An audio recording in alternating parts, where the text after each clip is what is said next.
பரசுராம பரசுராம ஜமதக்னி ராமா, பரசுராமா பரசுராமா ரேணுகா ராமா.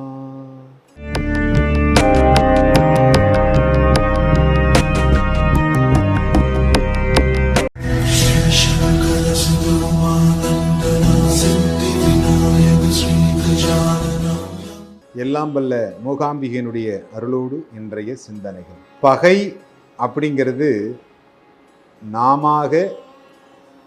நாம் ஏற்படுத்தி கொள்ளுவது பகை.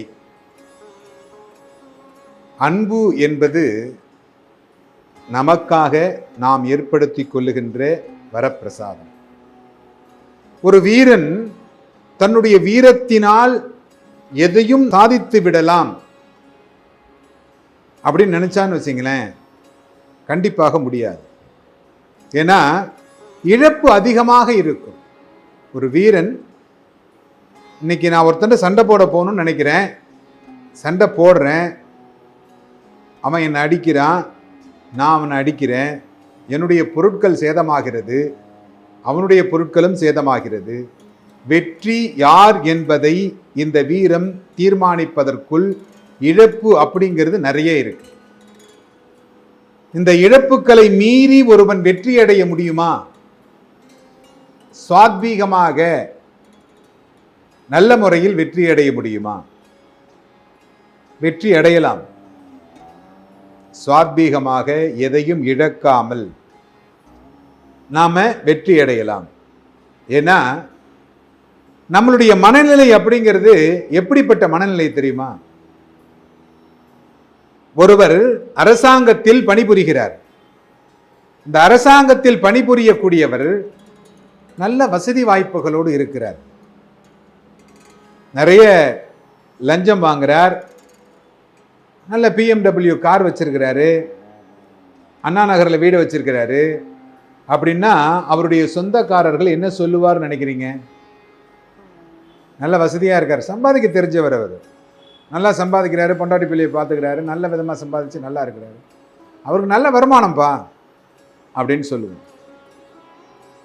இதையே ஒருவர் அதே பதவியில் இருந்து கொண்டு வருகின்ற வருமானத்திற்கு ஏற்றாற்போல் செலவு செய்து கொண்டு தன்னுடைய மனைவி மக்களை சந்தோஷமாக பார்த்து கொள்ள வேண்டும் என்ற ஆசையில் ஒரு சிறிய வீட்டில் இருந்து கொண்டு வாழ்ந்து வந்தார்.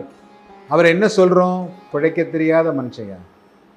அவரை பார் நல்லா சம்பாதிக்கிறார், இவரை பார் எந்த விதத்திலும் லஞ்சம் வாங்க மாட்டார், இவர் எதுக்கும் ஒத்து வர மாட்டாருப்பா, சம்பளம் மட்டும் போதும்னு சொல்லி வீட்டுக்கு வந்துடுறாரு. பாவம் பொண்டாட்டி பிள்ளை குட்டி தான் கஷ்டப்படுது. ஏன் இவர்கிட்ட வந்து பொண்டாட்டி பிள்ளை குட்டி கஷ்டப்படுதுன்னு சொல்லுதா என்ன? சொல்லலை. அவங்க சந்தோஷமா இருக்கிறாங்க. அவங்க சந்தோஷமாக இருந்தாலும் நாம் என்ன செய்கிறோம்? அவர்களை கையால் ஆகாதவர்கள் அப்படின்னு சொல்லி அவர்களை குற்ற உணர்வோடு நாம் பார்க்கிறோம். அப்படி பார்க்கிற பொழுது அவர்களுடைய எண்ணம் எப்படி மாறுகிறது என்று பாருங்கள்.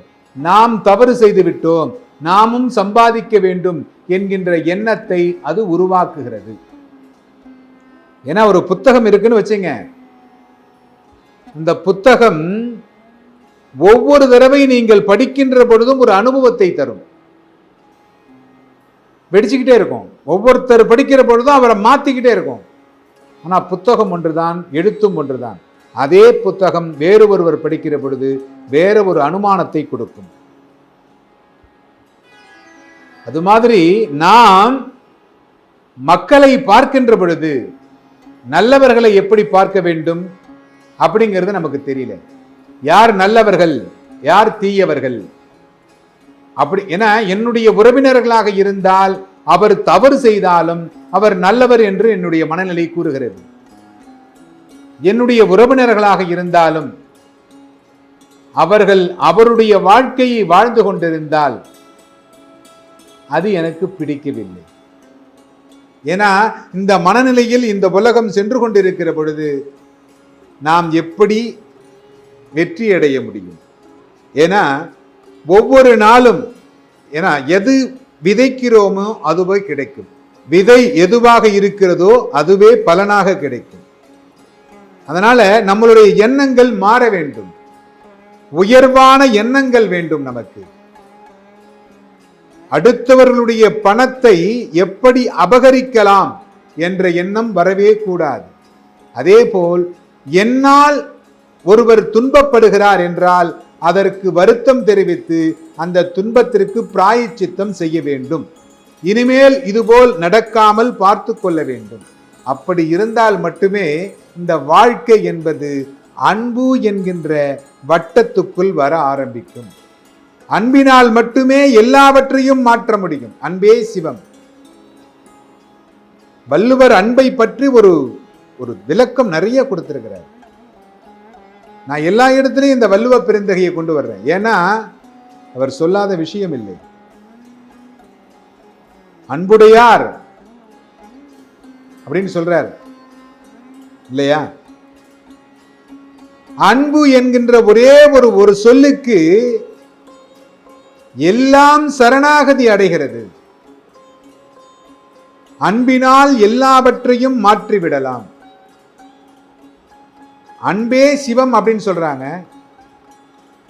அந்த அன்போடு நீங்கள் தியானத்தில் தவறு செய்யாமல் இருக்க வேண்டும் என்று இறைவனை வழிபாடு செய்யுங்கள். ஏன்னா இந்த பிறவியில் நான் கஷ்டப்படுவதற்கு நானேதான் காரணம்.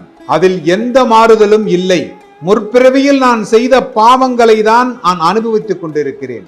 ஆனால் இந்த பிறவியில் நான் பாவங்கள் செய்யாமல் இருக்க வேண்டும்